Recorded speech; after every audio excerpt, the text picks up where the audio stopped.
Kantor Pos Kota Sabang memastikan pembagian bantuan langsung tunai BLT BBM akan disalurkan pada bulan September ini. Saat ini pihak kantor tengah menunggu data dan jadwal pembagian bantuan dari Kementerian Sosial Republik Indonesia.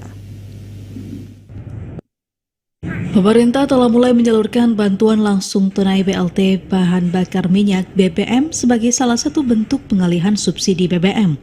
Sementara itu, Kementerian Sosial Republik Indonesia berkomitmen terus memperbarui data terpadu kesejahteraan sosial untuk menjamin agar penyaluran bantuan sosial termasuk BLT BBM tepat sasaran.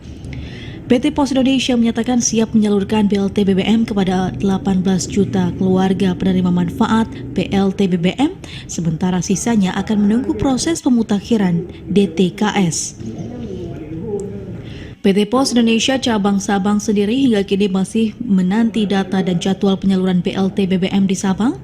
Kepala PT Pos Indonesia Sabang, Ihsan, mengatakan bantuan disalurkan kepada KPM masing-masing Rp600.000 dan dibagi 2 tahap. Per tahapnya akan diberikan Rp300.000 per September, sementara tahap kedua direncanakan disalurkan pada awal Desember. Penyalurannya bertahap sekitar 5 hari. BLT BBM ini peralihan dari kenaikan BBM subsidi yang disalurkan untuk warga miskin atau kurang mampu. Menurut Ihsan, penyaluran di kantor pos Sabang biasanya akan disalurkan selama 5 hari, sementara informasi penyaluran akan diinfokan kepada kampung masing-masing sesuai giliran waktu penyaluran.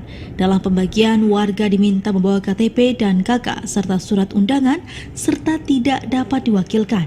Untuk itu pihaknya juga siap melakukan jemput bola untuk memfasilitasi para penerima bantuan yang kondisinya tidak memungkinkan untuk datang ke kantor pos. Seperti diketahui, dengan adanya kenaikan harga BBM, pemerintah memberikan bantuan sosial atau bansos berupa BLT BBM. Pemerintah resmi mengalihkan subsidi BBM untuk bantuan langsung tunai sebesar Rp12,4 triliun. Hal ini usai harga BBM naik, diantaranya BBM subsidi seperti Pertalite dan Solar, hingga BBM non-subsidi seperti Pertamax. Dari Sabang, Mahfud TVRI Aceh melaporkan.